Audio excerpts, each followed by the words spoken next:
Hello everyone, what is up? Welcome to the channel. Now of course I got my Star Wars t-shirt on because we're going to be talking about Star Wars Jedi Fallen Order. The gameplay footage dropped. I checked it out and I got a couple of things to say about it. So let's get right into it. I am going to be disappearing because it's not going to make any sense otherwise, because the jump cuts would be very much real. So let's get right to it.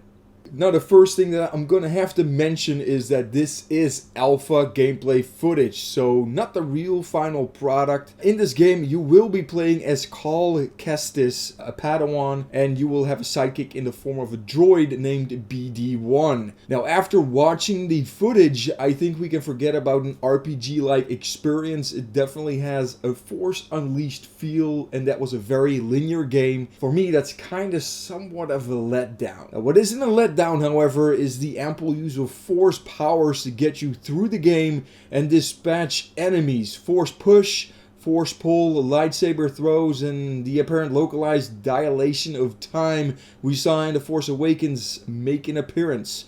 Naturally, also the token deflecting of the laser bolts with a lightsaber, which, no, it's a classic. You gotta include that.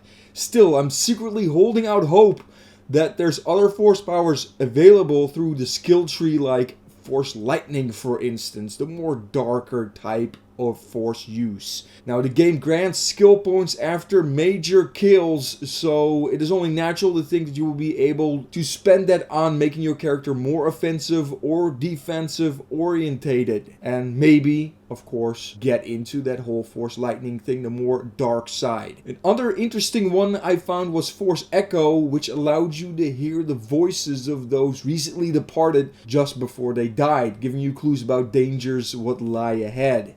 Now your droid will play a vital role in the game, allowing you to overcharge pieces of equipment, scan items that you want to know more about, or hack doors to gain access, much like R2-D2 did in the trilogy. It also provides stim packs on demand to replenish lost health. Another great thing is that they tied the game to the movies by including Saw Gerrera from Rogue One. So it means that this game slots right in between Revenge of the Sith and Rogue One, which is cool. So in one section I also noticed some battle droids and a clone trooper helmet, which is a nice touch, and of course also a bunch of gonks layering around in that section as well. So it's truly a section of memories and tie-ins. Now talk about Rogue One again, we have an Imperial Enforcer droid coming at you. Will be another cool tie-in if you are in fact responsible for capturing one of those droids that turns out to become K2SO in Rogue One. Now I know I said this was alpha footage, but this is also the time to speak up about things you don't like, so it may be fixed.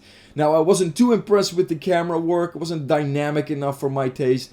When the TIE Fighter flew over in the beginning, there was no camera shake, and the second time it happened, it kind of just felt off. The models also seemed rushed, the animation, especially true for the Wookiees who were imprisoned. Maybe I'm expecting too much for games nowadays, but it's the details that make or break a game. And if it in fact goes live with those shortcomings, I'd be gravely disappointed with their lack of vision. So the conclusion, from what I've seen, it will be a very linear game and there won't be a lot of choice coming at you. But on the flip side, we might only be scratching the surface. I'll probably get it myself. I enjoyed Force Unleashed, so I'll probably enjoy this. I'm just a bit hung up on the fact that they refuse to give us a proper single-player KOTOR experience I can lose myself in. Hey guys, I'm back. I hope you enjoyed my take on Star Wars Jedi Fallen Order gameplay footage. And as always, hashtag game for the sake of gaming. Hit that like button and hit that subscribe button if you enjoyed. If you didn't enjoy it, hit that dislike button and tell me what's up so I can improve upon myself. And I'll see you guys on the flip side.